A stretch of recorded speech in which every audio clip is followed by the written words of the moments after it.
Bienvenido a La Trinchera, yo soy Cristian Sobrino y en este episodio me acompaña el multifacético, el licenciado, el columnista de Metro, el pastor, el director de oficina legislativa, el ex vicepresidente de Proyecto Dignidad, actual comisionado electoral y miembro de su Jedi Council. Saludos, Cristian. Juan Fronteras, wow. Saludos. ¿Cómo estás? Todo bien. Un placer estar aquí contigo. Un placer tenerte. ¿Ha sido un día largo para ti? Hoy un día tranquilo. Tranquilo. Hemos tenido nuestras cosas, pero ¿Cuáles son comparados con otros días, he estado tranquilo. ¿Cuáles son los días pesados? Pues mira, ahora mismo como estoy trabajando, ¿verdad?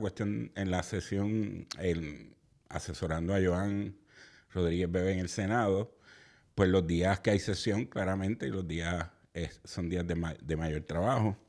Además de que yo pues mantengo, aunque mucho más reducida que antes, mantengo una práctica de abogacía privada, ¿verdad? Y en ese sentido, pues, pero los lunes, los jueves, usualmente, ¿verdad? Lunes, jueves, miércoles, Son los días más difíciles. Porque hay sesión. Y trabajos previos y organizando, ¿verdad? Las cosas. En esta sesión, pues, la oficina está reducida, ¿verdad? Y el trabajo recae mayormente, ¿verdad? Entre Joan, ¿verdad? Y en su trabajo como senadora, ¿verdad? Y yo como asesor, ¿verdad? Legislativo y legal de ella, pues hay menos gente trabajando y hay más trabajo. Ve acá, te voy a hacer una pregunta que te puedo hacer a ti, pero no sé si se la podría hacer a ella. ¿Cómo ha sido la transición de la legislatura pasada a la presente? Pues mira, es otra cosa, ¿verdad? Es otro tipo, claro está, de composición en la legislatura, en el Senado. El rol que ella jugaba en el Senado el cuatrenio anterior, que en ocasiones su voto era un voto necesario para pasar legislación, la ponía ella en un lugar distinto a donde está hoy, ¿verdad? Que hoy pues hay una supermayoría del Partido Progresista. Como la han titulado allí en el hemiciclo de la regla 19, el reglamento, pues hay que trabajar de otra manera. Pero Joan tiene unas capacidades que la permiten trabajar en ambos. Yo le he visto moverse en ambos, ¿verdad? Circunstancias, y ella tiene la capacidad de convencimiento, tiene la capacidad en puntos específicos o legislaciones específicas, buscar la manera de adelantar los principios de Proyecto de Dignidad, y lo ha estado haciendo. ¿Y en tu rol como asesor legislativo de la oficina? O sea, ¿te ha cambiado tu trabajo ese cambio también? O sea, ¿hay una diferencia en que poner la comunicación antes con otros asesores y con otra gente? Pues no, te diría que no, en eso no. En eso ha sido, ¿verdad?, un fluir. La mayoría de los asesores son los mismos. Lo único que se mueven, ¿verdad?, es que el tablero del ajedrez está en otros lugares. Pero la camaradería y las relaciones que se desarrollaron en la sesión anterior durante el cuatrienio pasado se mantienen y ¿verdad? Eso hace el trabajo todavía un poco más fácil. Y saber, ya uno va conociendo. Yo nunca había estado en la legislatura. Era algo nuevo para mí. Hasta el cuatrienio pasado. Nunca. Yo no había... si había ido al Capitolio 2 veces en mi vida, ¿verdad? Había sido muchas, 2 o 3 veces. Desde una perspectiva, ¿verdad?, de estar allí.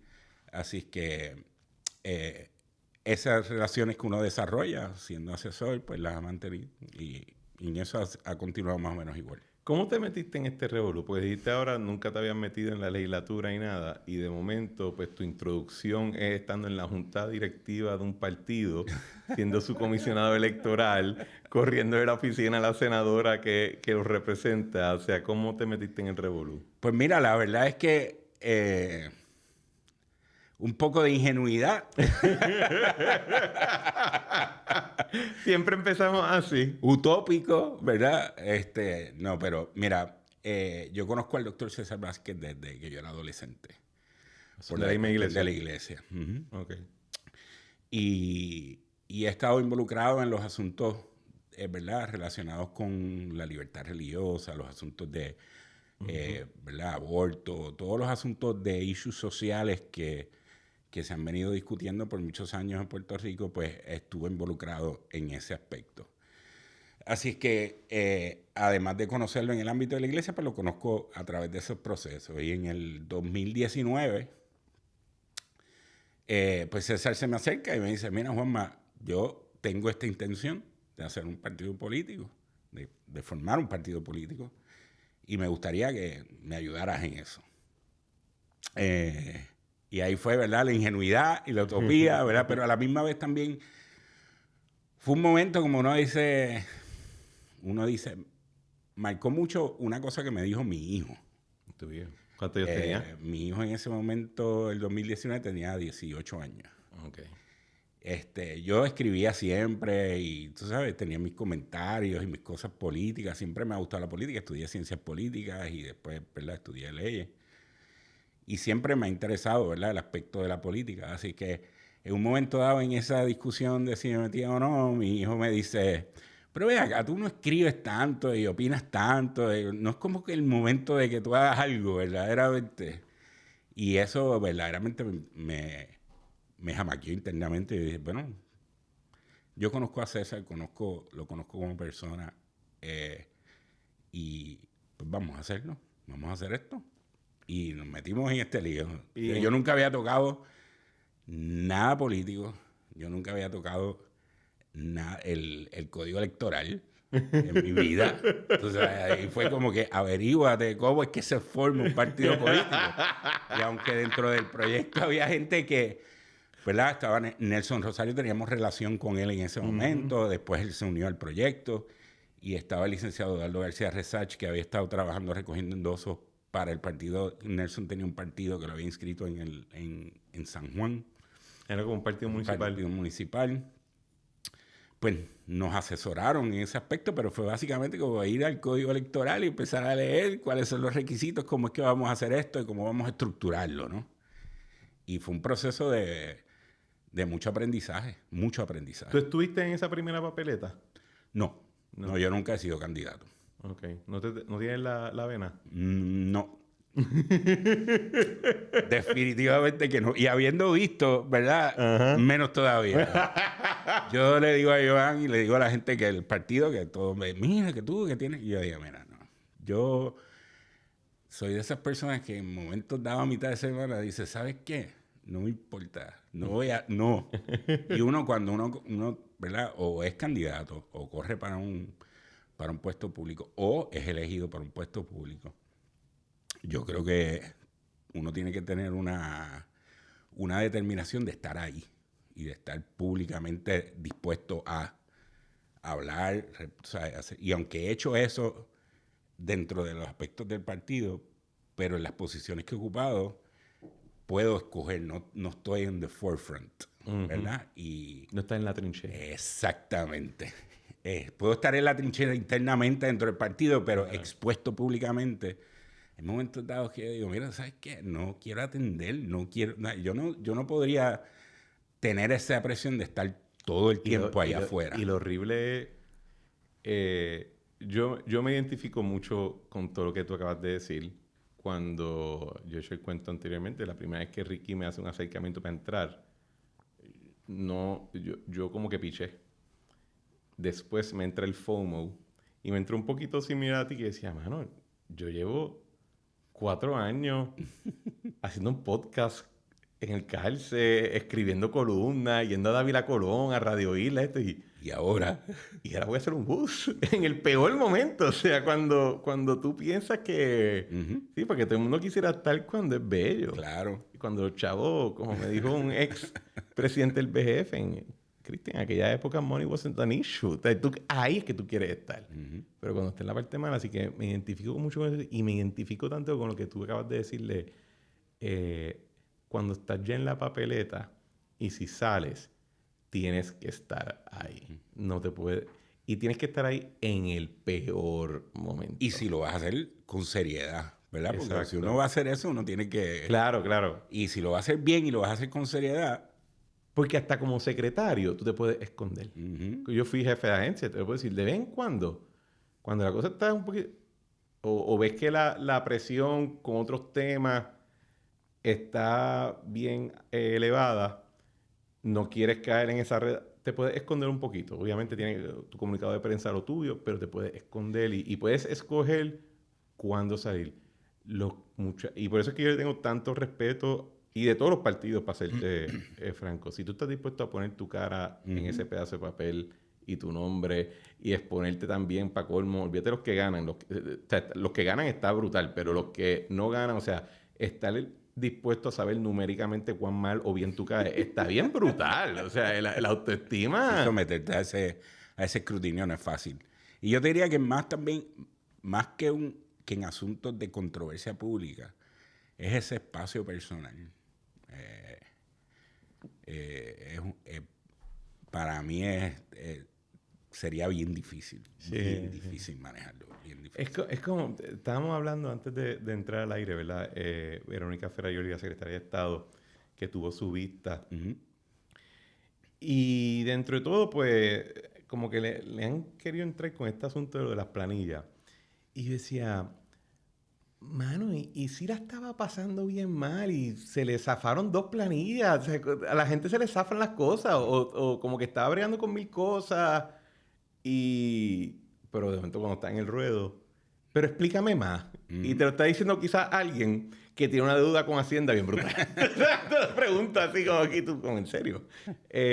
Aunque en el caso de ella sabía en lo que se estaba entrando. No, claro, claro. Pero ciertamente es eso. Pero, mano, y ahí no te puedes... No es lo mismo llamar al diablo que verlo Claro. en el sentido que... o sea, y no es el caso de ella, porque ella y tanto su esposo son personas bien experimentadas en el mundo, ¿verdad? Pero hay mucha gente que yo los escucho hablar, que son más del sector privado, etcétera, y yo digo, tú nunca has estado... A ti no te han puesto la luz encima, papá. Así que no sé por qué hablas con tanto guille. Sí, ¿no? Y dentro de la experiencia limitada que yo he tenido en eso, uno sabe lo que significa. No es lo mismo con guitarra que con violín. Hey. De afuera es bien fácil uno hablar y uno decir, esto se hace así, esto se hace asado y esto se forma de esta manera. ¿Por qué no simplemente...? Exactamente. Y cuando tú estás ahí, tú dices, esto es otra cosa. La realidad es que todo el mundo debería tener la experiencia.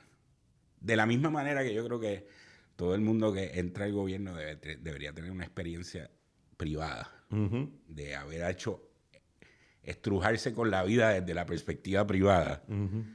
Yo creo que todo el mundo debería de alguna manera experimentar lo que es trabajar un asunto gubernamentales o de política pública, porque te da otra perspectiva. Y la mayoría no se arrepiente. No. Te hacen cuentos, están sentados en una mesa comiendo, dándose para algo, te hacen unos cuentos horribles y después dices, ¡ay! Se ríen. Claro, años después del trauma. Exactamente. Volviendo un poco a ese origen de tu entrada, previo a tú unirte a la cruzada con César, con el doctor César Vázquez, ¿tú te sentías afiliado o identificado con algún movimiento político o tú eras agnóstico? Te lo pregunto por la siguiente razón. Yo, excepto con algunas excepciones, cuando uno mira a la gente que estuvo en Victoria Ciudadana, uno dice, sí lo puedo ver. Con mucha gente de dignidad, especialmente porque a algunos pues, se les conocía en otros círculos. Te decía, ok. En caso tuyo, como que tú estabas ya, o era simplemente un interés... va a decir, like a civilian, Sí. pero no estaba identificado con nada.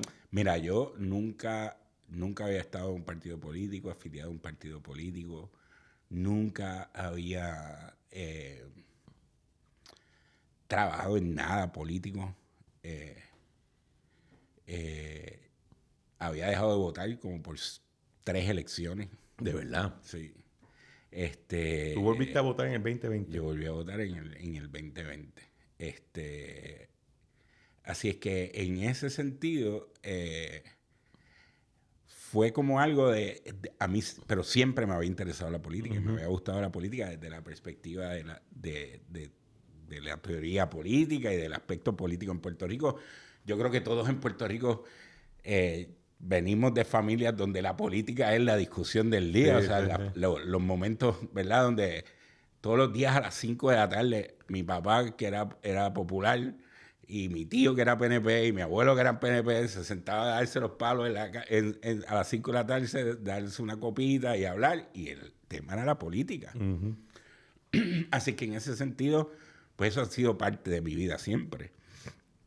Pero activo en la política de alguna manera, más allá de que mi mamá a veces nos sacaba con la bandera, vamos a seguir esta caravana, tú sabes, y estas cosas así, que nosotros éramos 4 varones, ya tenía que hacer algo para entretenernos, así que nos montaba en la guagua y cualquier cosa, y en eso pues, yo tenía las banderas y las sacaba. Y de cualquier partido. Mi mamá era popular. Okay. Así es que en ese sentido, pues más allá de eso, ningún involucramiento en la política.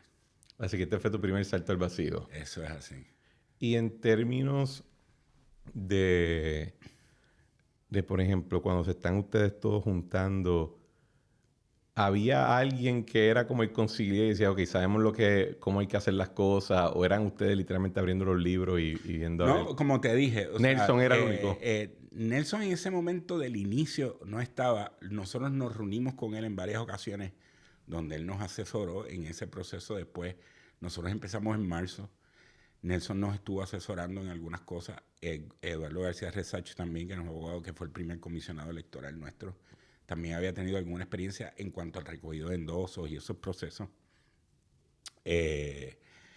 Así que, pero Nelson se une al partido alrededor de noviembre del 2019, octubre, noviembre del 2019. ¿Y cuándo ustedes empezaron todo esto? Nosotros empezamos en marzo del 2019. ¿Qué hijos de la gran yegua? Yo estaba en el gobierno todavía. Marzo del 2019 y nosotros radicamos la solicitud de ser, ¿verdad?, para la certificación como grupo de ciudadanos en mayo del 2019. Okay. Comenzamos a recoger endosos en junio del 2019.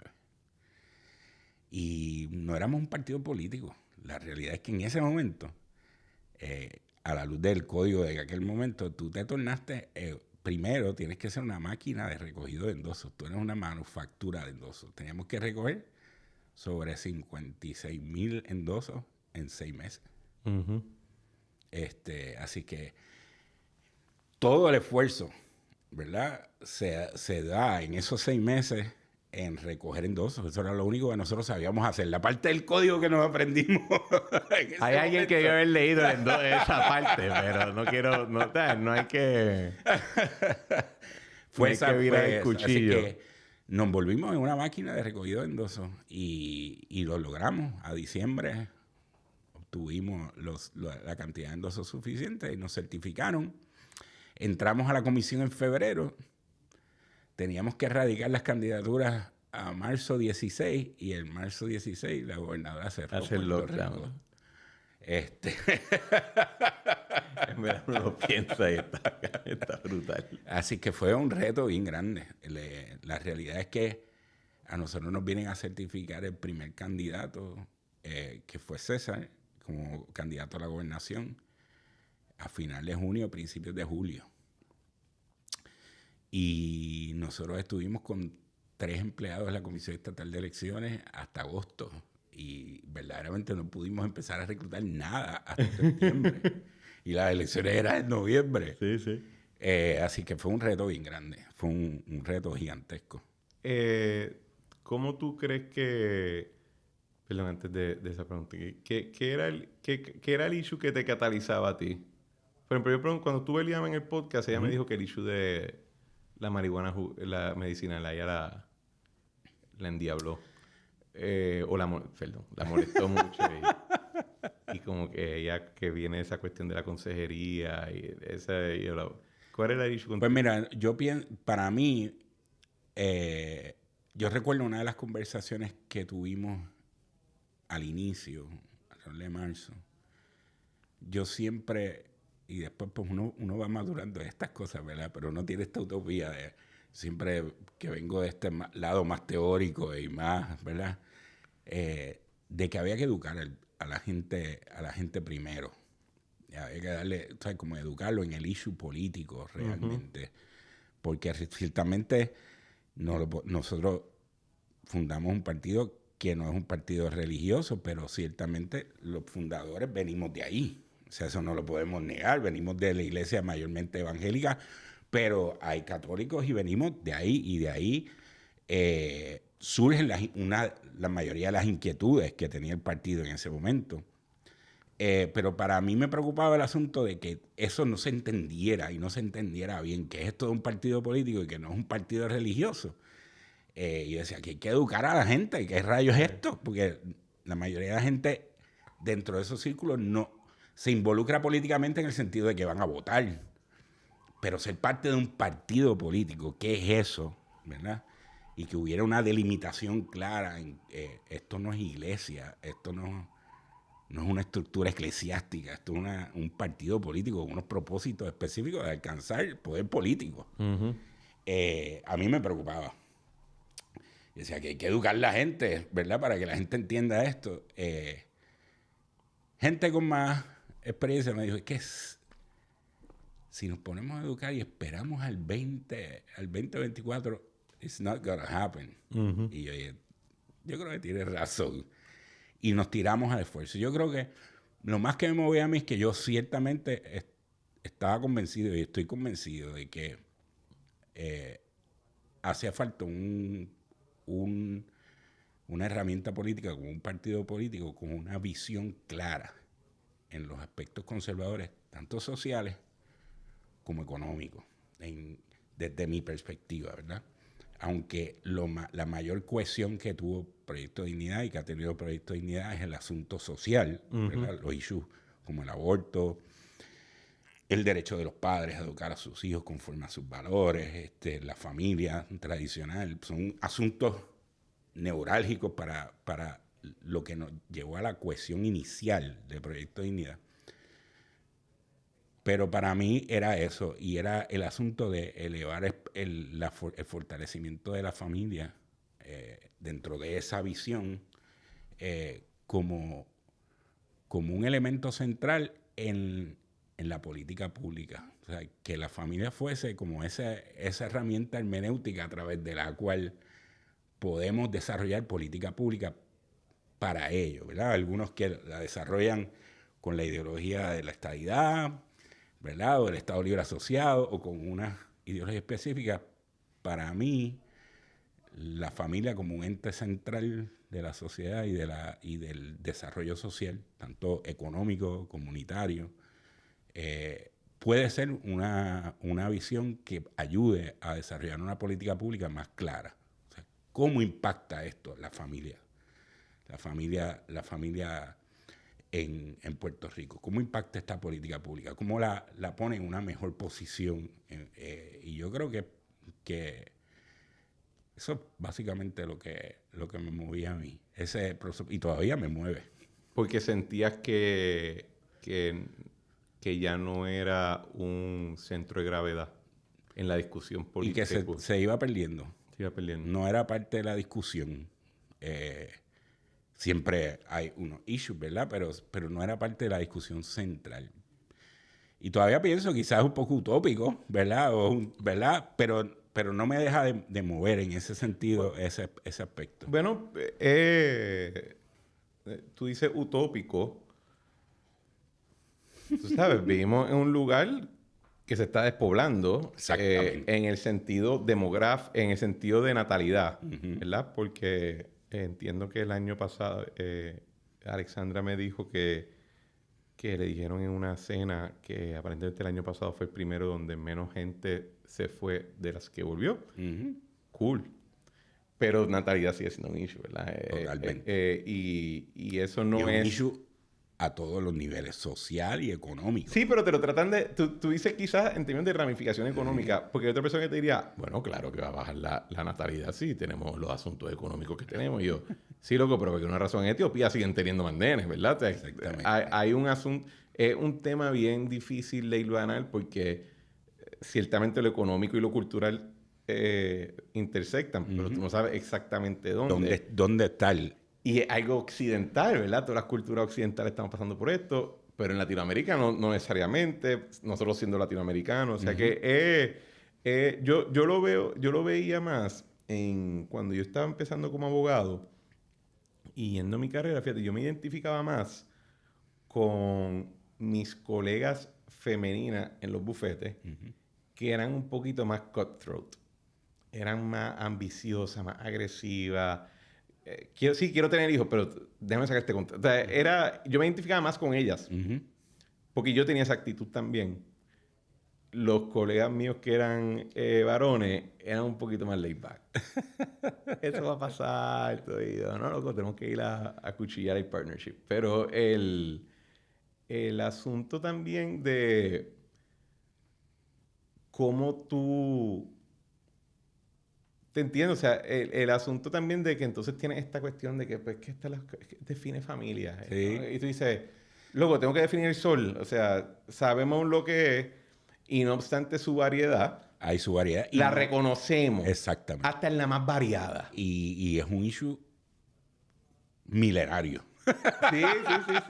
O sea, es un issue milenario. O sea, claro está que hay familias uniparentales, hay familias, Claro, sí. hay familias, ¿verdad?, de personas del mismo sexo. O sea, pero hay una familia que ha sido el centro de la civilización milenariamente, ¿verdad? Sí. Que ha desarrollado, ¿verdad?, en ese aspecto y que tiene un valor, social en la crianza de los hijos. Bueno, en la producción, porque hasta ahora no estamos fabricando, ¿verdad?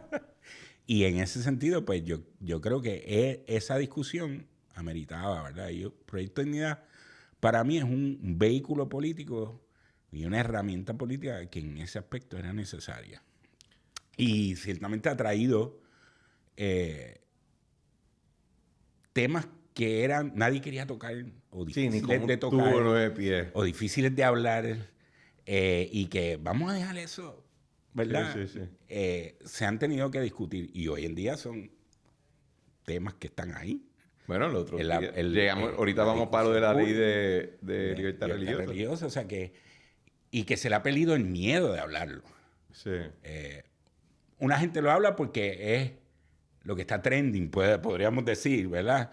Otra gente lo habla porque verdaderamente tiene la convicción de hablarlo, pero por mucho tiempo no se atrevían a tocar esos temas públicamente de la manera que se tocan hoy en día.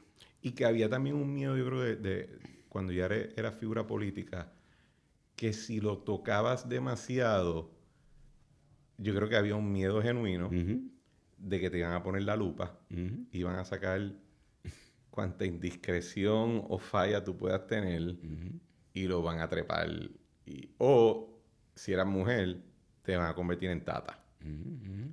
Y ese tipo de... Y tienes razón, porque lo he hablado con muchos, hay unos temas que eres como que... Bueno, yo no sé, ¿te acuerdas cuando la resolución 99, que era la resolución aquella para enmendar la Constitución, para establecer en la Constitución de Puerto Rico que el matrimonio fuese entre hombre y mujer? No me acuerdo. Aquella discusión que se dio a los principios de los 2000, yo me acuerdo de Albita Rivera, sí, con un folder en medio de la sesión diciendo: aquí los que vayan a votar a favor de esto, yo tengo la evidencia aquí que le voy a sacar. No me acuerdo de eso, pero me acuerdo del cuento de eso. Sí. O sea que aquí tenemos las secretarias que... Sí, tu diablo. Pero incluso, y esto yo lo dije en Sin Filtro, ¿verdad? La hipocresía en la política tiene un valor, porque por lo menos te apunta a la meta o al estándar, ¿verdad? Versus cuando no apunta a nada de lo que tiene un desbarajuste. ¿Dónde tú ves? Porque ustedes tuvieron, yo creo que el primer cuatrenio tuvieron, o sea, no fue que ganaron la gobernación, ¿verdad? Pero impresionaron más allá de lo que la gente pensaba que iban a poder lograr. Sin hablar de lo anómalo que era ese ciclo, COVID, Alexandra Lúgaro, Dalmau, o sea, fue weird. Y yo creo que también el hecho de que tanto Joan como Lizzy, en una legislatura tan difícil de llegar a la mayoría, pudieron encontrar cómo codiarse, los puso en un track interesante, pero en el último ciclo se le hizo bien difícil. Sí, y yo, mira... O sea, ¿cómo tú ves esa evolución y qué tú estás pensando hacia el futuro? No que tú seas el portavoz de todo el mundo, tú eres una voz más, para estar bien claro antes Claro, yo no estoy hablando en nombre de nadie, de nadie. Este es mi amigo y estamos aquí conversando íntimamente. Sin que nadie nos escuche. Él y yo y unos cuantos miles más. O sea, pero tranquilo, es una cuestión. Mira, yo creo que lo que pasó en el 2020, como tú dices, fue una elección muy anómala. Yo le decía a César, esto es una elección loca, tú sabes. Esto era los foros por Zoom, tú sabes, era una locura, la realidad. Yo creo que fue un aspecto de que la gente no esperaba, ¿verdad? Lo que sucedió. De hecho, yo recuerdo un mes antes de las elecciones, las encuestas decían que era 1% o menos de 1%, tú sabes, en ese sentido. Y todo el mundo, pues, descartaba cualquier posibilidad. Así que yo creo que fue un issue de flying under the radar por mucho tiempo, más el tipo de elección que fue. Y yo creo que sí nosotros dimos en un nervio específicamente. Yo recuerdo ese primer debate que hubo en Guapa, que hubo un intercambio entre César y Alexandra Lúgaro con relación a los aspectos de violencia doméstica y el aspecto de la ideología de género y la perspectiva de género. De la manera en que se trató el tema y yo creo que despertó mucha gente. Después, yo te diría, para mí, había el proceso de Proyecto Dignidad en la elección antes de ese debate y después de ese debate. Okay. Porque el sector que Proyecto Dignidad mayormente representa, que es ese sector religioso, ciertamente evangélico, en aquel momento mayor que ahora, yo creo que nosotros hemos ido desarrollando, ¿verdad?, otro tipo de gente que nos ve con algún tipo de inclinación o posibilidad. Es un elector que, mi percepción, se sentía devalorado. Es un elector que se buscaba en el momento de las elecciones y después no me importa, ¿verdad? Te doy migajas, por decirlo así. Y es un sector que a unos temas específicos levantaban pasiones. O sea, las marchas que se hicieron con relación a la educación con perspectiva de género y la ideología de género en Puerto Rico fueron marchas de más de 200,000 personas. Yo me acuerdo. Y en ese sentido... Ricky estaba en ella. En ese sentido, esos eran issues que despertaban. Y yo creo que en ese debate fue como menospreciar esa visión. Fue un menosprecio de esa visión o de esa idea. Y yo creo que despertó mucha gente que estaban ahí en el, ¿verdad? En the fence. Eso ¿verdad? Y el debate donde Charlie Delgado dio para adelante y para atrás y para adelante y para atrás el tema. Yo creo que eso fue un tema verdaderamente que, como tú dices, no es para ganar la elección, pero sí levantó un electorado que dijo, esta gente en estos aspectos nos representa, nos están hablando claro, nos están hablando por los dos lados de la boca y nos están prometiendo unas cosas. Vamos a darle la oportunidad. Y yo creo que eso fue lo que logró esos más de 80 y pico de mil votos a la gobernación, que logró, ¿verdad?, que Joan y Lizy entraran. ¿Y en el 2024? En el 2024 yo creo que, mira, si uno mira la historia política, por lo menos en Puerto Rico, la segunda elección de cualquier partido es más difícil que la primera. ¿Verdad? Mira la historia de los partidos políticos que han tratado de nacer más allá de, ¿verdad? La segunda elección siempre ha sido un reto. Muchos quedan fuera totalmente en la segunda elección. Así que eso era un reto. Lo segundo, fue una elección atípica también. No desde la perspectiva de... Y no estoy diciendo que nosotros no abonamos a eso, pero la polarización que se dio en el aspecto del comunismo, socialismo, ¿verdad? Juan Dalmau es comunista. Juan Dalmau. No, pero tenemos unos episodios del BSP donde Balvin decía, ¿tú crees que eso va a funcionar? Y yo, sí, lo que eso va a funcionar. Pues funcionó, verdaderamente funcionó. Y mucha gente en ese sentido, pues, se movió, ¿verdad? Uno analiza los resultados de las elecciones y nosotros más o menos mantuvimos la misma cantidad de votos. O sea, 2 o 3 mil votos menos, pero tuvimos la misma cantidad de votos. O sea, que mantuvimos ese core de electores. Sí se tradujo en un cambio en el sentido de que nosotros en el área oeste en el 2020 fue una de las áreas más flojas. Esta vez fue una de las áreas más fuertes. Nosotros subimos casi un 5 o 6% de lo que de la ¿Qué tú clasificas como este? Oeste, Arecibo, el distrito de Aguadilla-Mayagüez. Okay. Había sido uno de los más flojos en el 2020. En este subimos un 5%. Pero en el resto de la isla, en cada uno de los distritos, perdimos un 0.5, un 0.75. O sea que fue una transferencia. Y yo creo que la figura de Javier en el área oeste, pues fortaleció el área oeste. Pero desde la otra perspectiva, perdimos votos en otras áreas. Así que yo creo que ese aspecto de una segunda elección y la manera en que se dio esa elección con todo, ¿verdad? Ese discurso del miedo al comunismo y al socialismo, ¿verdad? Yo creo que movió mucha gente. Justificado el miedo. Yo verdaderamente pienso, te digo la verdad, yo no estoy minimizando la fuerza que tenía Juan, ¿verdad? Porque la tenía. Pero yo creo que la estaban sobrevalorando, la estaban... Perdón, déjame aclarar. Miedo al issue. No, al issue sí, no. De que fue viable, tienen razón. Yo creo que... O sea, en ese sentido, la estrategia funcionó. Vamos a hacer que la gente piense que verdaderamente tienen una posibilidad para marcar esto. Y ayudó que ellos se lo creyeron.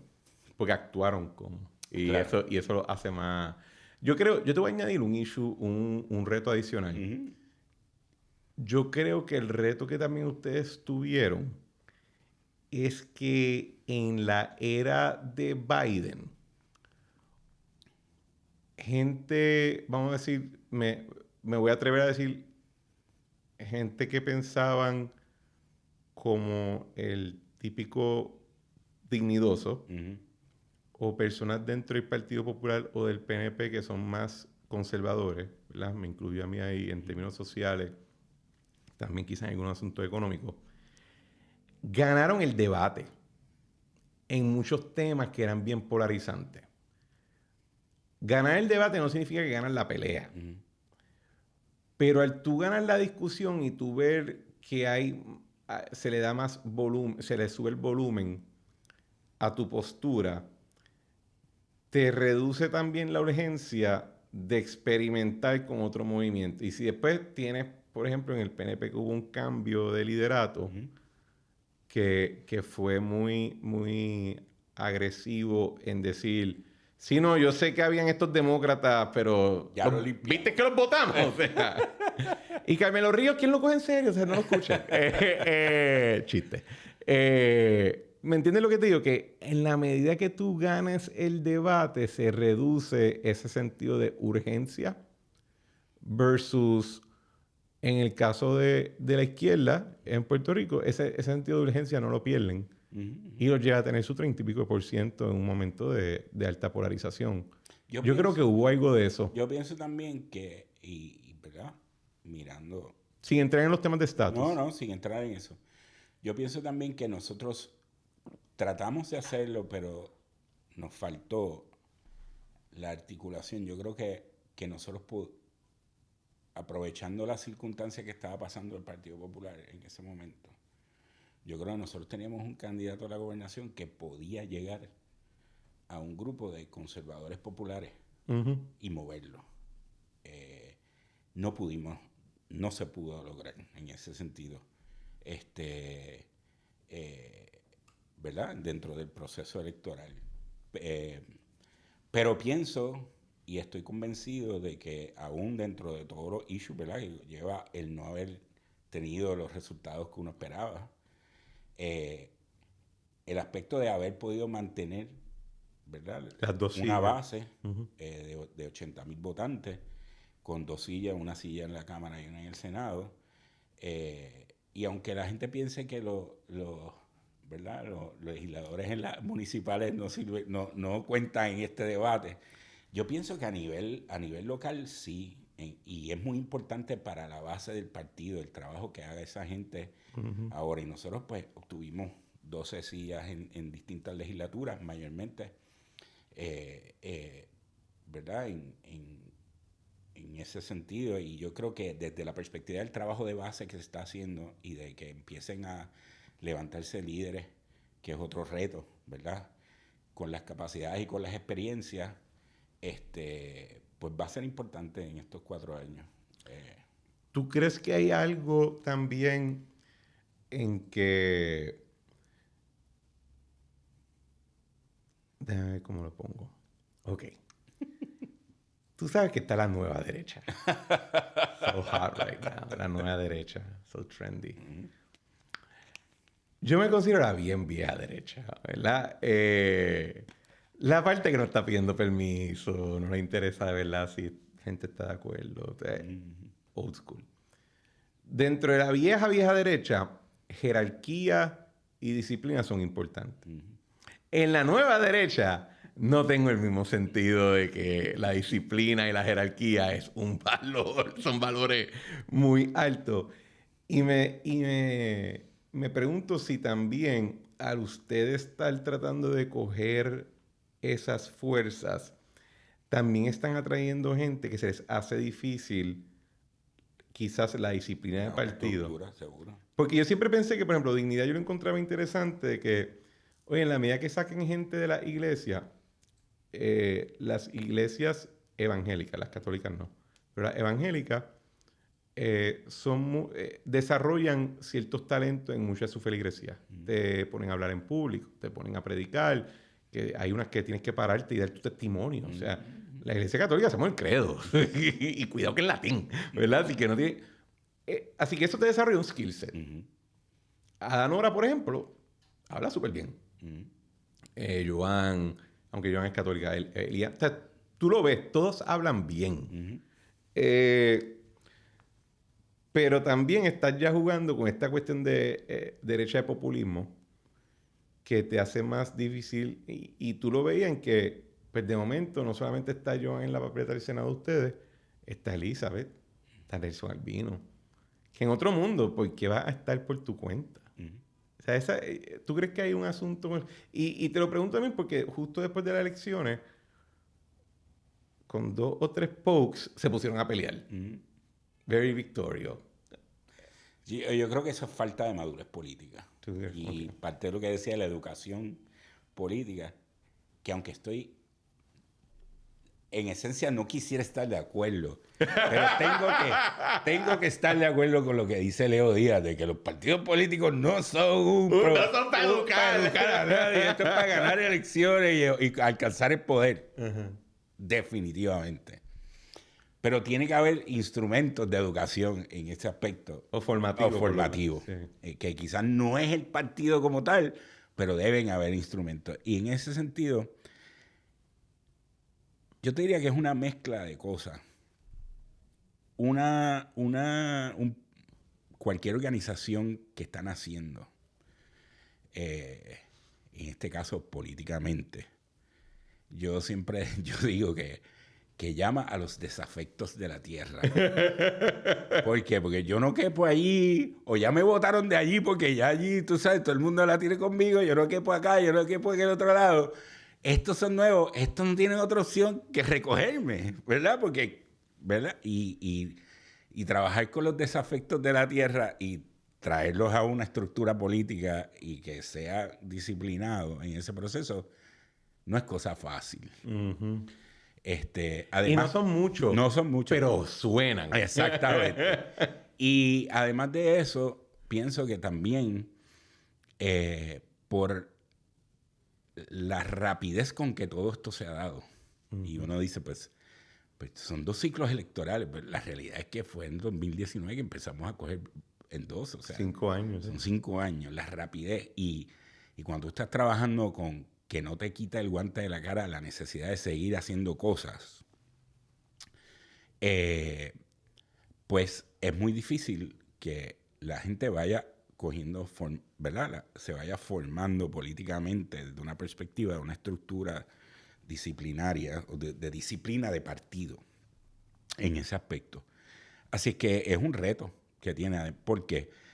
Porque también hay mucha gente que se une con su propia visión de lo que debe ser esto. Uh-huh. Y aunque nosotros tenemos unos principios y unos fundamentos, pues cada cual puede interpretarlo a la luz de lo que quiera. Y tú tienes en Proyecto de Dignidad gente libertaria, casi anárquica, ¿verdad? Que cada argumento te saca la escuela austríaca, ¿verdad? Sí. Económica, y te hacen estos argumentos y tienes ¿verdad? Ese tipo de libertarians. Y tienes una integralista católica. Y tienes reunificacionistas. Que escuchan el programa. Exactamente. Sí, entonces, y cada, ¿verdad? Dentro de ese aspecto, tú vas, un partido político añade y tenemos esta visión y nos unen algunas cosas, pero tú ir desarrollando ese aspecto de una visión, todo el mundo está aquí, vamos a movernos a esta, no es nada de fácil. Sí, sí. Y eso es un reto. Yo creo que lo tienen todos los partidos, pero los nacientes aún no. La virtud que tienen, no la virtud, pero yo te diría la muletilla que partidos mayoritarios tienen es patronazgo. Hay trabajos para dar. Hay... ganar elecciones ayuda. Es chulo, es chulo. Pero yo lo digo, y yo no lo digo de una manera quizás el patronazgo mantiene disciplina, porque de momento pues no es lo mismo que tú estás de un partido a que tú tienes un partido, pero tienes que trabajar en algo que está relacionado de alguna manera, así que te ajustas, ¿verdad? Eso es un elemento.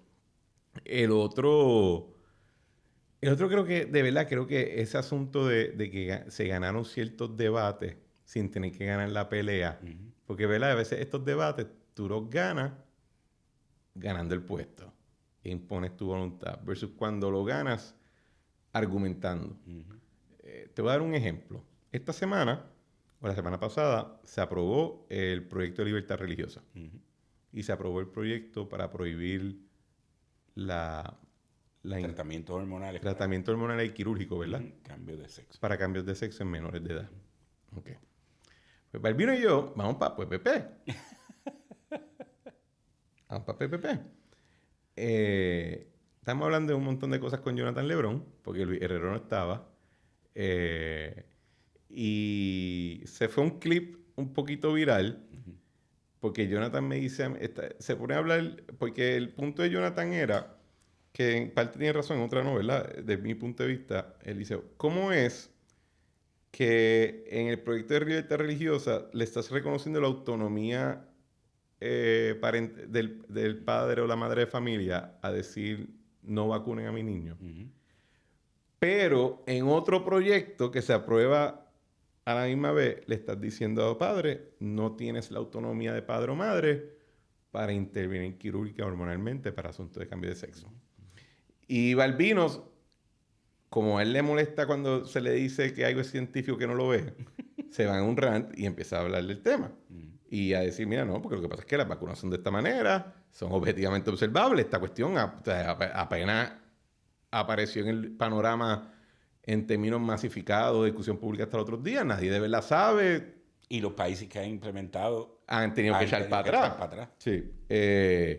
Y las personas que han surgido como autoridades en el tema tienen unos issues. Son preocupantes. En términos de cómo han sido, de su ética médica. A eso es lo que me refiero. Y han habido investigaciones sobre el tema. Pero Jonathan me trae un tema, trata de que me dice, bueno, pero hay un montón de nenas jóvenes menor de edad y le están haciendo operaciones, cirugía plástica, de seno, de fundido y cuestiones. Y yo estoy de acuerdo. Y yo pienso que a las mujeres, en nuestra sociedad en particular, se les sobremedica, se les sobreinterviene. Ahí yo te incluiría los asuntos que hay en la ginecología con asuntos de cesáreas que quizás no son necesarias. Ahí yo te meto también el efecto de que de momento tuve nenas bien jóvenes que las tienen en tratamiento hormonal anticonceptivo. Sin hablar de las presiones tanto profesionales, familiares, sociales que les ponen. La negación de cierta educación biológica o de planificación de familia. Nota cómo se habla de planificación de familia siempre en el contexto de tumbarla. Pocas veces de decirte, mira, así es como se construye esto. Exactamente. Y no es cualquier donante de semen, ¿verdad? Tienes que buscar, o no es cualquier mandulete, tienes que buscar a alguien que pueda trabajar contigo en este gran proyecto que va a ser largo. Pues yo digo eso. Pues esa vaina se va... Obviamente lo estoy diciendo ahora con mucha más calma. Mucho más pausado. Y te lo dice alguien que es hijo de una madre soltera. Que es tío de 4 sobrinas y por Alexandra de unas cuantas más. Tengo una hermana. He tenido mujeres que han sido mis parejas que, ¿verdad? Ya no están ahí, pero siempre tienen mi... I'm a fan of women. Yo quiero que salgan bien. Entonces se da esta dinámica rara donde parte de la gente comentando más en redes y eso son hostil, pero los mensajes privados que tanto Jonathan como yo recibimos son, mano, gracias por decirlo, en verdad está bien cabrón, a los 16 años están las nenas en esta escuela, y le ponen presión a... Es lo mismo pero antes pasa. nunca me hubiesen enviado ese mensaje. No, claro que no. Y es lo mismo que pasa de lo que hablábamos ahorita. O sea, son temas que mucha gente tiene su opinión, pero no se atreven a hablarla. Y hay que crear espacios, porque si verdaderamente creemos en la discusión de los asuntos de manera amplia y de manera libre, ¿verdad? Y de que podamos discutir estos asuntos, pues hay que tener estas discusiones y uno no puede tener temor de uno decir, mira, yo pienso esto. Pienso verdaderamente que hay unos asuntos como las terapias hormonales para cambio de sexo en menores de edad que, bueno, ahí no. O sea, con los niños en cosas irreversibles. No, a eso abre las discusiones como estas que yo creo que hay que tenerlas.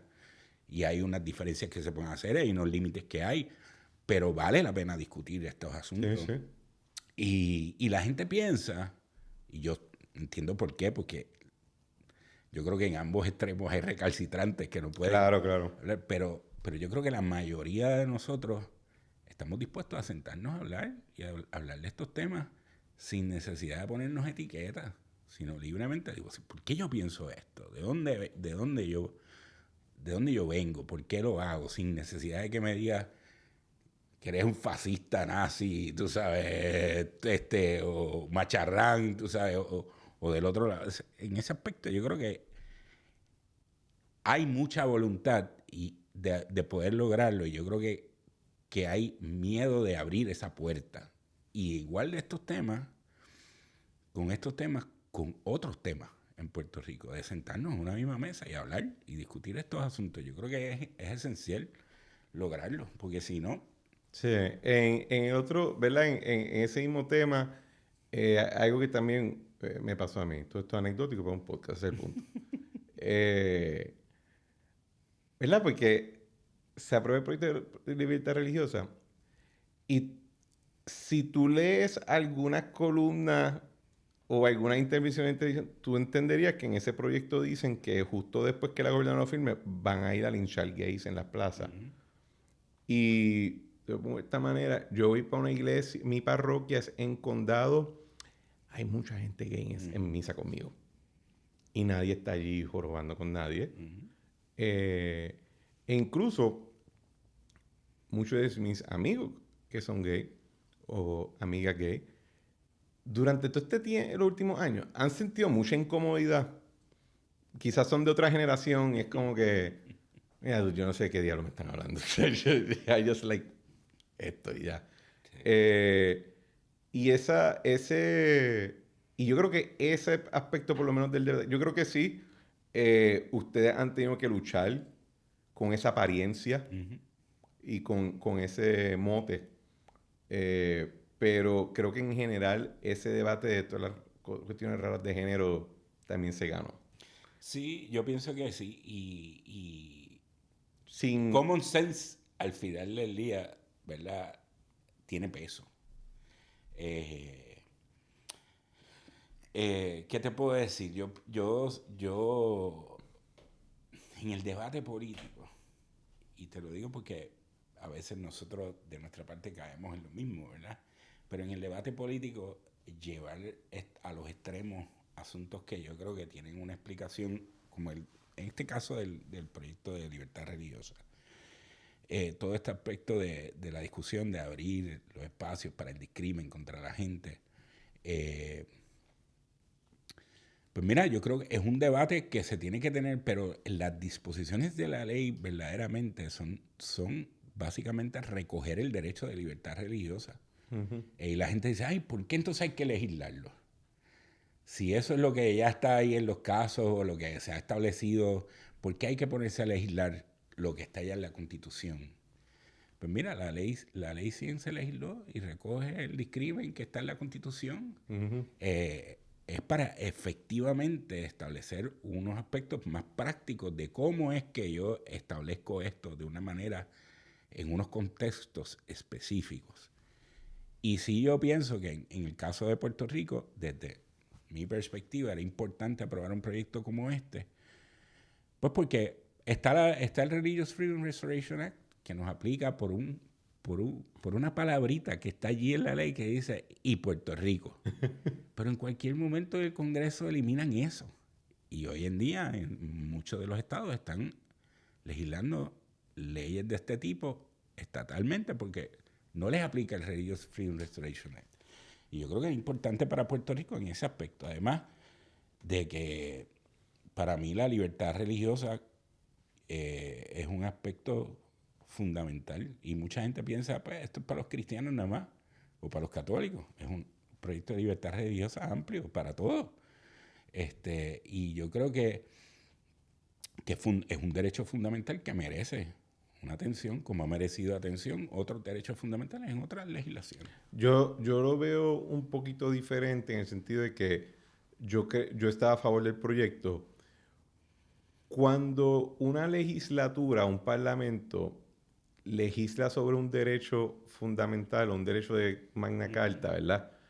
En parte es para reconocer de que por alguna razón u otra ese derecho, aunque en teoría todos los derechos son iguales, o ha sido asediado o ha sido reducido en jerarquía. Por ejemplo, hoy en día, antes que se aprobara la ley en el 2019 sobre el tema de acceso a información pública en Puerto Rico, muchos reporteros no querían que se aprobara esa ley. ¿Por qué? Porque todos los tribunales le dan lo que quisieran. Sí, cuando tú sientes que tu derecho está bien trepado, dicen, pues, no legisle. Porque si lo legisla, de alguna manera me lo estás limitando. Pero opera de la otra manera. Cuando legislas porque entiendes que ese derecho tuyo está siendo menospreciado, te lo fortalece. Sí. Es como el derecho a portar armas hasta cierto punto, ¿verdad? El derecho a portar armas está en la Constitución y en la federal. Pero sabemos que en Puerto Rico ese derecho no estaba respetado de la misma manera que otros. Así que se tuvo que crear una ley que lo liberaliza y en esencia lo viabiliza. Y el proyecto de religión, yo creo que sería un acto de suma hipocresía decir que las porciones más religiosas o más devotas de nuestra sociedad tienen la primicia cultural en este momento, ¿verdad? Como que... No. Y sí, loco, yo sé que hay una tía religiosa que te hizo la vida imposible, todo el mundo... Pero no actuemos como si yo prendo esos 4 televisores que tengo allí y yo voy a estar viendo faith-based rock, ¿verdad? O sea, no, eso no es lo que... No, y es una realidad desde la perspectiva de el menosprecio, por decirlo así, el menosprecio de una fe abierta, de una fe vivida abiertamente, lo hemos sufrido todos. En la universidad yo no la pasé muy bien entre mis profesores ¿De verdad? ¿Dónde tú estudiaste? En Mayagüez, en el colegio en Mayagüez, después en la UPI. Pero en el aspecto de uno hablar libremente de su fe, era una cosa rara. Por lo menos en mi época era una cosa rara. O te miraban ¿verdad? ¿De dónde salió este loco, verdad? O si tú lo decías, pero yo pensaba que tú eras inteligente. Exactamente. Esa es la actitud, ¿verdad? Y en ese sentido, pues, yo creo que era necesario probar ese proyecto. ¿Qué otro proyecto ustedes tienen en su agenda como algo prioritario? Pues mira, cuando digo la de usted, quiero decir la de yo. Pues mira, están el proyecto 350, que es el de, ¿verdad? Que ya se aprobó, yo creo que era, ¿verdad? Muy importante, incluyendo el proyecto de libertad religiosa, pero el 350, donde ella es autora, pues era importante para nosotros. De hecho, Licia había presentado una versión más específica, no, sino más...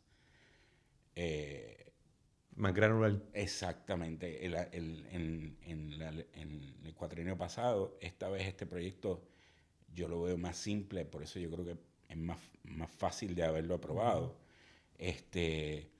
Y ahora mismo pues está el proyecto del aborto en respecto de las menores de edad, dentro del aspecto de la sospecha de agresión sexual, que está en la Cámara, se aprobó en el Senado. Y desde esta otra perspectiva, yo creo que durante este cuatrenio, pues yo creo que el enfoque de la oficina y el trabajo de Iván va a ir dirigido en aspectos de ir añadiendo a la discusión aspectos que no necesariamente tienen que ver con estos temas que nos han caracterizado siempre, ¿verdad? Y más para lo económico. Y el aspecto económico y el aspecto de ¿verdad? La sana gobernanza, una gobernanza, ¿verdad? Transparente. Los esfuerzos que ella estaba haciendo con relación a lo del barril, el barrilito, no es un esfuerzo. Yo creo que hay un interés de que la gente conocer en qué se utiliza ese dinero y cómo. Y es un aspecto que yo pienso que es importante porque se viene discutiendo por mucho tiempo. Y yo no niego que hay muchas cosas que se hacen buenas con ese dinero en las comunidades. Pero yo verdaderamente pienso, eso deben ser los legisladores los que deben de tener ese pote y empezar a repartir ese pote. Deben ser una cajita de Pandora ahí.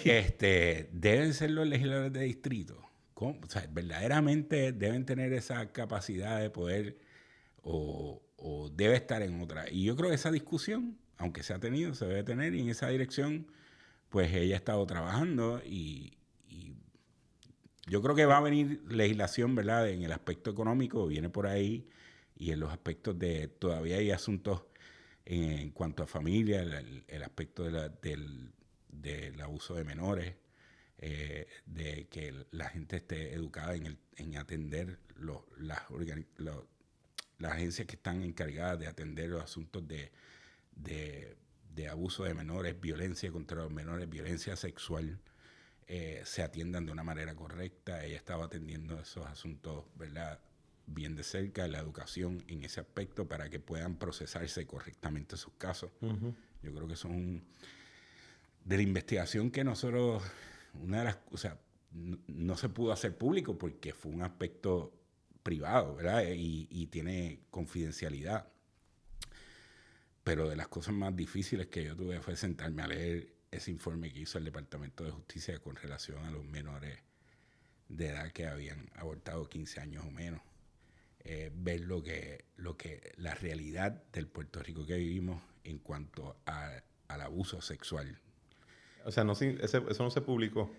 Las especificidades de esa investigación no se pudieron publicar, ¿verdad? De cada uno de los casos, porque Justicia en esa investigación fue y entrevistó a cada una de las menores. para ver las circunstancias que se dieron y cómo se dieron. Y uno ve eso y te da en la cara una realidad de un Puerto Rico que muy poca gente ve allá afuera. O que mucha gente sabe que está ahí, pero... Y el abuso sexual en menores, el aspecto de la educación en ese aspecto, Puerto Rico tiene un problema serio y hay que atenderlo. Y yo creo que ella, ¿verdad? En ese aspecto, pues va en esa dirección también. Pero es un asunto muy serio, muy serio. ¿Tú crees que somos demasiado lenientes con esas cosas? Yo creo que sí. Yo creo que aspecto... Yo no creo en la pena de muerte. Nunca, o sea, no va conmigo, pero tú me haces ese cuento y yo quiero colgar a alguien de un árbol, man. Yo te diría que parte de lo que es el fortalecimiento de la familia, la gente piensa que nosotros los conservadores, cuando hablamos del fortalecimiento de la familia, es ocultar todas estas cosas que suceden al revés. Sí. O perdonarla. O perdonarla. Sí. Al revés. Una de las cosas del fortalecimiento de la familia en Puerto Rico, hay que atender esos issues. Y hay que responsabilizar. Responsabilizar a la gente, sea quien sea. Porque si no, no vamos a ver un desarrollo verdadero de un fortalecimiento de la familia y de que podamos hacer que la familia funcione correctamente, funcione de una manera efectiva, ¿verdad? Funcione en todos los aspectos. Y ahí las iglesias tienen que estar presentes, las iglesias, las organizaciones y el gobierno tienen que atender esos asuntos de una manera efectiva. Cultura viene de cultivar. Uh-huh. De las raíces. O sea, que es algo que tiene que hacer florecer, crecer, desarrollar. No es... ¿No? Y entonces mucha gente viene y te dice, pero ustedes son los causantes porque ustedes no quieren que se eduque sexualmente. Nosotros no estamos en contra de la educación sexual, todo lo contrario, ¿verdad? Hay que educar a las familias para que sepan educar sexualmente a sus hijos. ¿Tú nunca te has dado cuenta que toda la gente que está adelantando ciertos currículos no cogieron ese currículo cuando estaban ellos en high school, pero por alguna razón fueron iluminados por el Espíritu Santo para decir que un currículo va a ser la cura de todo? ¿Tú nunca te has dado cuenta de esa parte? Una de las cosas que yo digo, si la legislatura aprobara... Ellos no son abusadores, y no cogieron el currículo, pero si tú no coges el currículo, tú eres un abusador. Si en la legislatura se aprobara todos los proyectos de ley para implementar currículos, yo no sé qué haría el Departamento de Educación. De hecho, yo creo que nosotros empezamos, básicamente fue como que yo no voy a votar a favor a ningún otro currículo más. Hay uno de cooperativismo que yo siempre he dicho, pero hay una cooperativa en todos los municipios. O sea que... Y yo creo que un buen ejercicio, de hecho se lo voy a contar a Joan, un buen ejercicio legislativo es decir, ¿cuántos currículos hay aprobados? Y decirle al Departamento de Educación, al secretario, ¿cuántos de estos currículos están implementados de todas estas leyes que se han aprobado? Porque hay currículos de cursos bancarios, de cómo... de educación financiera. Y tú no sabes leer y escribir bien. Y yo digo, esto no puede estarse implementando todas estas cosas. ¿Sabes qué? Me acabas de dar una idea y vi ahora en televisión a Eliezer. Voy a traer al secretario de Educación, lo voy a invitar. Si le cabe, ¿cuántos currículos? Ay, cuéntame. Tiene que ser monumental. Y todos los cuatrenios. Hay un currículo adicional. Igual que las medidas de instruirle a WIPR que haga una campaña. Exacto. Rayo parta. Tener idea horrible. Mano, última pregunta. Me dijiste ahorita que habías decidido que no ibas a volver a correr para el puesto de liderato en tu Jedi Council. ¿Por qué? Pues ¿estás cansado? ¿Te quitaste? No. ¿Vas a correr tú en un puesto? Tampoco. Es como te digo ahorita, eso está... Mira, han sido 5 o 6 años bien fuertes, ¿verdad? Desde la perspectiva del sacrificio de tiempo y de mi familia. Muy fuerte. O sea, yo, como te dije, el 2019 fue a recoger endoso. En el 2020 vino la campaña, el COVID, toda la cosa. Yo fui comisionado electoral porque Eduardo García Resach, que era el comisionado, tuvo una situación familiar que tuvo que salir, y en septiembre yo soy comisionado electoral. Tú lo que eras un masoquista. El 30 de diciembre estoy firmando las certificaciones y ahí me estaba esperando en el Senado. O sea, y ahí empezamos el trabajo en el Senado, y luego la primera parte de la campaña de Javier fue director de su campaña, después volví a ser comisionado electoral de Proyecto de Dignidad, ¿verdad? No te tengo que contar cómo fue, me imagino, este proceso, ¿verdad? Y en todos esos años, pues estaba en la vicepresidencia del partido, como asesor legal en el partido, y conlleva mucho tiempo. Esto es trabajo todo el tiempo. Así que yo necesitaba un tiempo de descanso, de reajustar mi mente. Dentro del aspecto, me hacía mucha falta mi iglesia. ¿Tú paraste de ser pastor? En el periodo de elecciones, siempre, ¿verdad? En ambos tiempos cogía un break. Gracias a Dios, pues mi iglesia, nosotros somos un grupo de pastores, somos seis familias pastorales. ¿Cuál es tu denominación? Yo soy del Ministerio Cristiano de las Catacumbas. Ok. Y pues hay un apoyo, ¿verdad? Yo trabajo en la educación cristiana en la iglesia con mi esposa. Ella se encarga mayormente de los niños, la educación de los niños. Y yo trabajo en la educación de los adultos y la apoyo en el aspecto de los niños. Así que en ese sentido es un tiempo también que extrañaba ese tiempo. Así que parte de salir de la vicepresidencia ahora es poder tener más tiempo. Ahora mismo el partido está en una reorganización. Eso, o sea, si yo me llego a meter ahí. ¿Eso lo está liderando Javier directamente? Ahora mismo está Nilda, que es la secretaria general. Que es la secretaria general, y César, que está en la presidencia del partido, pues están liderando esa reorganización. No sabía que había... Sí, porque hay una disposición del reglamento. La presidencia la adquiere Javier mientras fue candidato a la gobernación. En el momento en que culmina el proceso electoral, la presidencia volvía a César hasta la asamblea, que va a ser en verano. En agosto. Así que nada, necesitaba un tiempo y de refrescar. Yo, como te dije, yo añoro mi soledad y leer, y no había podido leer las cosas que me interesaban leer. ¿Qué te gusta leer? A mí me gusta leer mucho la historia, ¿verdad? Aparte de ciencias políticas, también estudio historia, y en un principio así, en mi utopía también pensaba ser maestro de historia. Yo quería ser maestro de literatura. Estoy enseñando un libro todos los jueves, estoy dando una clase todos los jueves de Thomas Hobbes, imagínate, no tiene esa vena. Así es que historia de Puerto Rico, historia ¿verdad? De Estados Unidos, de Latinoamérica. Me gusta todo lo que tiene que ver con historia. Me gusta mucho las novelas y más los clásicos, siempre estoy... Y claro está, pues el estudio así más profundo de la Biblia. Empecé ahora a hacer unas reflexiones ahí. Siempre me ha gustado escribir. También había dejado de escribir en las cosas que me gustan. Sí, porque tienes que aguantarlo todo para metro. Así que en ese sentido me hacía falta ese aire fresco, ¿verdad? Y yo creo que es necesario. Así que en este tiempo pues pienso, ¿verdad? Voy a seguir en el partido, como parte del partido. Además pienso que hay que abrir espacios para otra gente. Uh-huh. Yo creo que nosotros hablo de mí, no voy a hablar de nosotros. Yo creo que yo aporté al partido en todos estos años, ¿verdad?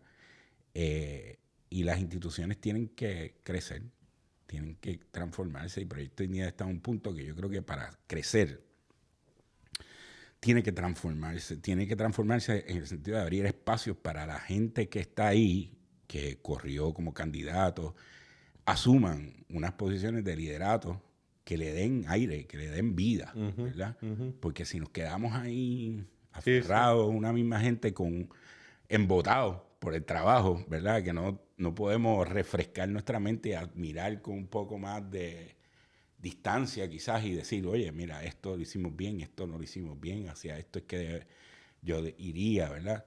Yo creo que esas cosas son necesarias y que otra gente entre al ruedo y se experimente y vea lo que es y eso le da, yo creo que vida a las instituciones y el partido necesita eso.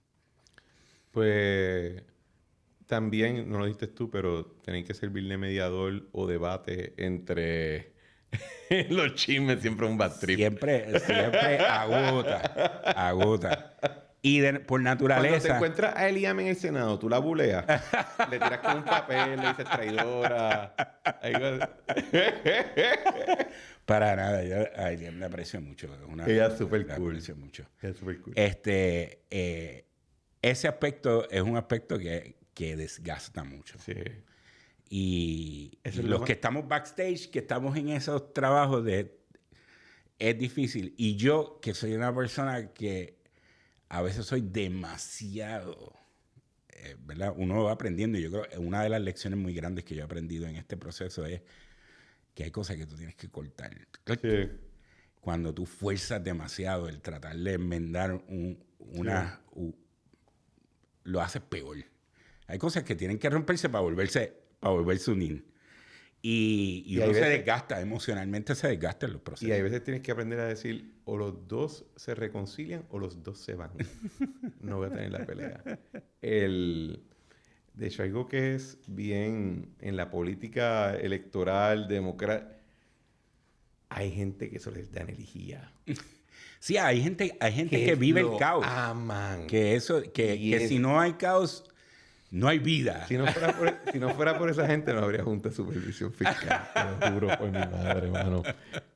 Mano, gracias por venir. Me encantó la conversación. De verdad, siempre yo leo tus columnas en Metro.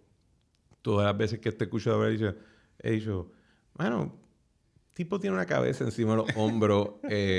Las veces que hemos interactuado, te he encontrado muy placentero y te agradezco que hayas venido al programa. Te agradezco la invitación. Como te dije al principio, yo decía, yo no sé qué yo voy a decir, a aportar aquí, pero yo creo Llegas hablando por 1 hora y 20 minutos, caballo. ¿Cómo que?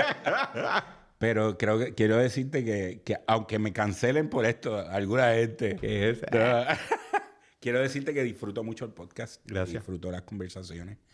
Creo que y el BSB, creo que has tenido la capacidad de traer gente de distintos backgrounds con historias muy interesantes y que esa discusión, ¿verdad?, de ir abriendo espacios es importante. Estoy tratando de volver a eso. La realidad es que el BSB es un producto que me gusta mucho.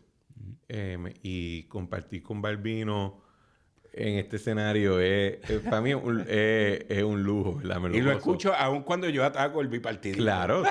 Sure. Una señora en misa me dice, chicos, para darnos tan duro los pipios. Bueno, hay unos cuantos que se lo busquen. El BSB ha sido bien exitoso. Me cerró unas puertas. Estoy tratando de reabrirlas poco a poco. Gente lo cogió bien personal. Pero eso es parte de todos los ciclos electorales. Poco a poco se les va quitando la cosa. Sí. Papá, cuídate. Gracias mil. Bueno, señores, este ha sido otro episodio de La Trinchera. Como siempre, le damos gracias por sintonizar y les pedimos que por favor compartan el episodio y el programa con sus amistades, sus familiares, compañeros de trabajo y hasta con la gente que les caiga mal. Por favor, suscribirse a La Trinchera en su plataforma preferida y dejen un rating positivo 5 estrellas en la plataforma que merezca. En el caso de Apple Podcast, por favor, escribir un review bonito. Si van a decir algo negativo, se lo pueden reservar. A nadie le interesa lo amargada que es su vida. Y si desean comentar el episodio, pueden hacerlo en Spotify, en la área de Q&A, debajo de los show notes, o en la parte de comentarios en el caso de YouTube. Les aseguro que leo todos los comentarios y mensajes y los tomo en consideración. Y como siempre, le damos gracias a Eric Harper por nuestra música Spirit of España y a Claudia Rosario por nuestro arte. Nos vemos en la próxima.